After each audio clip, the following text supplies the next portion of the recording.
Hello friends, welcome to your own channel let's study with Richa. आज हम discuss करेंगे non formal education and women. ठीक है, जो कि आपके डिमांड थी क्वेश्चन इस वीडियो की, तो मैं वही कर रही हूँ। लाइक सब्सक्राइब जरूर कर लीजिएगा, नोटिफिकेशन बेल को प्रेस कर लीजिएगा। फर्स्ट ऑफ ऑल हम डिस्कस करेंगे non formal education. Non formal education क्या होती है? नॉन फॉर्मल एजुकेशन का मीन होता है कि कोई प्लान स्ट्रक्चर प्रोग्राम होता है जो कि स्कूल करिकुलम से कुछ डिफरेंट होता है, जिसमें कि कोई टाइम बाउंड लिमिट नहीं होती है। एक प्रॉपर प्लानिंग के साथ तो चलता है, बट टाइम बाउंड नहीं होता, फ्लेक्सिबल होता है। ठीक है। Non formal education refers to plan structure programs and process of personal and social education for young people design to improve a range of skills and competences outside the formal educational curriculum. जैसे कि formal education में क्या होता है कि आपको एक curriculum के अकॉर्डिंग चलना पड़ता है। आपके प्रॉपर यूनिट टेस्ट होते हैं, या फिर आपको एक टाइम पीरियड के अंदर अंदर ही आपकी प्रोग्रेस को चेक भी किया जाता है, एनालिसिस करके एक रिजल्ट भी प्रोवाइड किया जाता है, और पर्टिकुलर लेवल टू लेवल उसमें हर चीज़ करिकुलम को में बनाया जाता है। बट नॉन फॉर्मल एजुकेशन में क्या होता है कि ये प्लान तो होती है, बट फ्लेक्सिबल भी होती है। According to the demand of the students it can be changed. Okay. इसमें हम ले सकते हैं जैसे swimming classes for small children, sport clubs of various kinds of all ages. ठीक है, तो इसमें एज बाउंड भी नहीं होता। ठीक है, आपको अगर अपने स्कूल करिकुलम से डिफरेंट कुछ चीज़ करनी है, कोई कॉलेज करिकुलम से डिफरेंट कोई चीज़ करनी है, तो आप इवनिंग सेशंस में जाके उसको लगा सकते हो। मॉर्निंग और evening both timings are flexible. Okay. तो women and non formal education हमारा जो मेन टॉपिक है कि वुमेन और नॉन फॉर्मल एजुकेशन में हम किस तरह से उनके लिए बेनिफिशियल है या क्या उनकी प्रोग्रेस हो सकती है, उस चीज़ के रिगार्डिंग है। According to UNESCO, schooling for women is not enough for empowerment, rather unconventional training is needed for political and social changes। ये डेफिनेशन आपको एज डेज ही करनी पड़ेगी, बिकॉज अकॉर्डिंग टू यूनेस्को है। UNESCO uses the term adult learning. देखिए, adult learning का मतलब यहाँ पे है कि जो फिक्स्ड क्यूरिकुलम से डिफरेंट हो। ठीक है। So UNESCO uses the term adult learning related to non formal education since it suggest an education beyond the formal one due to critical stances. Because देखिए, जो फॉर्मल करिकुलम बनाया जाता है उसमें में जो सोसाइटी नीड्स है उनको भी ध्यान में रखा जाता है, नेशन नीड्स को भी ध्यान में रखा जाता है। जिस चीज़ की डिमांड्स नेशन को या सोसाइटी को होती है उस अकॉर्डिंग सिलेबस में चेंजेस किए जाते हैं। ठीक है। So it uses a term adult learning to explain unconventional training instead of traditional schooling. वो तो ट्रेडिशनल स्कूलिंग के अकॉर्डिंग होता है कि आपको मॉर्निंग में जाना है, 7 आवर्स की क्लासेस होती हैं, ये फिक्स सिलेबस है जो आपको 1 वीक के अंदर कवर अप करना है या 2 वीक्स के अंदर कवर अप करके एक प्रोग्रेस रिपोर्ट सबमिट करनी है स्टूडेंट्स की। ठीक है। बट नॉन फॉर्मल में क्या होता है कि वो एडल्ट लर्निंग होती है, वो स्कूल ट्रेडिशनल स्कूलिंग को फॉलो नहीं करती है। ओके। कोर्स तो होता है फिक्स टाइम का, बट वो फ्लेक्सिबल होता है। Stromquist gives an example of a leadership training program in jail where personal problems were related to vital ones, women's awareness about themselves was triggered, and acknowledgement of collective demands was encouraged. So, in addition, women were educated to be able to negotiate and critically understand gender issues. This exemplifies the tenets of empowering non-formal education, even if it does not give a direct recipe. What does it mean? It means कि women's educated होती हैं। ठीक है, but जो main problem women's को आती है या नॉन फॉर्मल एजुकेशन जो है वो वुमेंस के लिए किस तरह से बेनिफिशियल हो सकता है कि एक तो ये है कि जो फॉर्मल एजुकेशन है उसमें जेंडर बायस जो होते हैं वो चीज़ें बहुत ज़्यादा होती है। जैसे कि हम टीचर के बोलने के तरीके से भी देखते हैं कि पानी लाना है तो लड़कियों को कहना है, स्पोर्ट्स की बात करनी है तो लड़कों को करनी है ना। तो ये चीज़ें बहुत नॉर्मल है ये चीज़ें। तो नॉन फॉर्मल एजुकेशन में क्या होता है कि वुमेंस को उनका पॉइंट ऑफ व्यू रखने के लिए टाइम भी दिया जाता है, उनके अकॉर्डिंगली उनको टाइमिंग, फ्लेक्सिबिलिटी, क्यूरिकुलम में चेंजेस सब कुछ किए जा सकते हैं। ठीक है। सो क्रिटिकल थिंकिंग, अब इसमें क्रिटिकल थिंकिंग किस तरह से डेवलप की जा सकती है वुमेंस की। देखिए, वुमेंस के अपना पॉइंट ऑफ व्यू होता है, वुमेंस का ही नहीं सभी का अपना पॉइंट ऑफ व्यू होता है, बट जब वो अपने पॉइंट ऑफ व्यू को अच्छे से एक्सप्लेन कर सकते हैं, दूसरे के पॉइंट ऑफ व्यू की बात को समझ सकते हैं, that is the main thing. So women's own experiences and needs are crucial to be able to connect their lifes to the macro realities.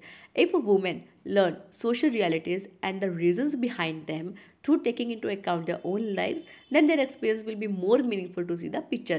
कि जब वो अपनी लाइफ की प्रॉब्लम्स को दूसरे की बातों से लिंक करके उससे कुछ चेंजेस करने के लिए सोच सकती है, that is the critical thinking.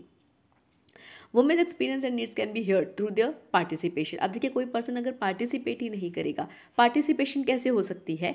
जैसे कोई भी चीज़ में एक्टिवली होकर रिस्पॉन्स करना, कोई चीज़ करके दिखाना, मीन्स आप उसमें एक्टिवली पार्टिसिपेट कर रहे हो। ठीक है। तो वो क्या फील करती हैं, क्या वो चेंजेस करना चाहती है, जब तक वो पार्टिसिपेट नहीं करेंगी वो नहीं बता पाएंगी। नॉन फॉर्मल एजुकेशन में क्या होता है कि बहुत ज़्यादा स्ट्रेंथ नहीं होती है, लिमिटेड स्टूडेंट्स होते हैं और सबको अपना टाइम दिया जाता है बोलने का, ठीक है। Through the communication made with others a woman can analyse her own ideas about life. Sorry. This can lead a person to be communicatively competent by critically analyzing other ideas rather than easily accepting them. जरूरी नहीं कि उनको जो भी बोला जाए वो सिर्फ उसको एक्सेप्ट करते जाएं। नो, दे कैन उनको ये फैसिलिटी दी जानी चाहिए कि वो अपना पॉइंट ऑफ व्यू भी बता सके।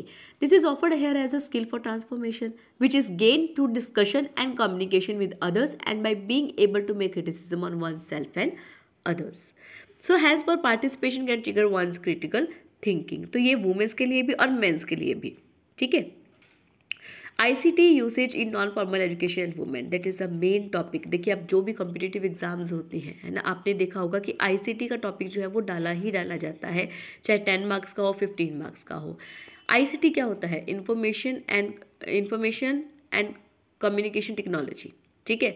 अब ICT का यूसेज का क्या मतलब है कि कंप्यूटर को अच्छे तरीके से यूज़ कर पाना, जो कि एक हर पर्सन को उनकी डेली रूटीन में कोई भी काम करना पड़े कंप्यूटर की हेल्प से तो वो कर सके, ठीक है।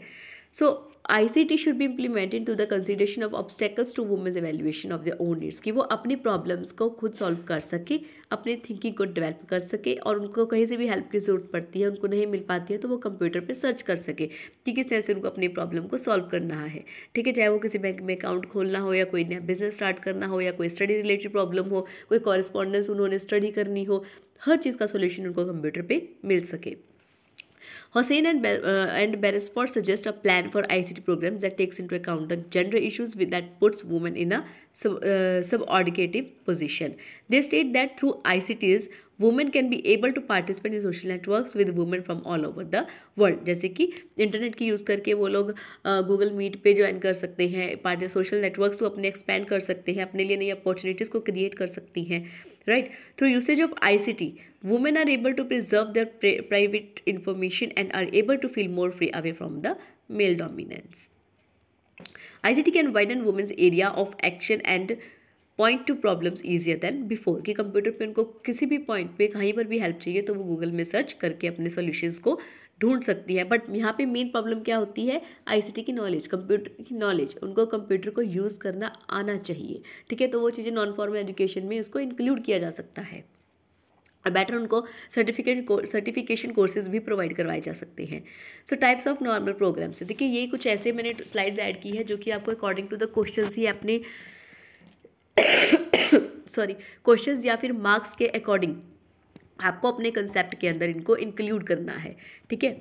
अगर आपके पास लॉन्ग क्वेश्चन में आता है तो आप इसको ऐड कर सकते हो, अगर आपके पास शॉर्ट क्वेश्चन में आता है तो जो पॉइंट्स मैंने आपको बताए हैं आप उनको भी इंक्लूड कर सकते हो, ठीक है। So types of non formal programmes like literacy programmes, schooling for out of school children, life skill training, rural development, income generation training, non formal higher education, religious education and leisure education. अब ये वो programmes हैं जो कि non formal programme में students के लिए भी यूज़ किए जा सकते हैं, वुमेंस के लिए भी यूज़ किए जा सकते हैं, ताकि वो अपने और अपने साथ साथ सोसाइटी की ग्रोथ में हेल्प कर सके, ठीक है। Because they are not time bound ना, दे आर मतलब इनको आप फ्री टाइम में किसी भी टाइम पे करवा सकते हो। Benefits of non formal education for women like flexible, क्योंकि ये फ्लेक्सिबल होते हैं तो वुमेन्स अपने टाइम के अकॉर्डिंगली इनको ज्वाइन कर सकते हैं, जिससे उनकी अपनी पर्सनल लाइफ डिस्टर्ब नहीं होगी, चाहे वो स्टडी के रिलेटेड हो या हाउस होल्ड वर्क्स के रिलेटेड हो या फिर उनके प्रोफेशन से रिलेटेड हो, ठीक है। Life environment and learner oriented, इसमें लर्नर को सेंटर में रखा जाता है, लर्नर के अकॉर्डिंग चेंजेस किए जाते हैं, ठीक है, टीचर के अकॉर्डिंग नहीं। Diversified in content and method, कि वो चेंज करते हैं, कंटेंट और मेथड को चेंज कर सकते हैं according to the needs and demand of the students. Built on learner participation, it mobilize local resources को यूज़ किया जाता है। इट एनरिचेस ह्यूमन एंड, मतलब लोकल रिसोर्सेज को यूज़ करने का मतलब है कि उनको वो बाउंड नहीं है कि उनको उस राइटर की बुक को ही फॉलो करना है, ठीक है। It enriches human and environmental potential like open universities courses, focus on all-round development, can be provided at home or open space, need-based syllabus, and it has flexible rules and regulations. These all are the benefit of a non-formal education for the women and taught by the experienced trainers.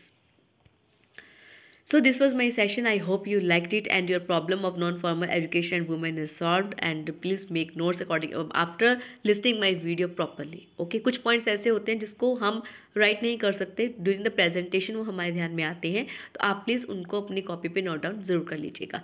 Thanks for watching and keep watching my channel. Like, share and subscribe it if you have not subscribed it, and press the notification bell.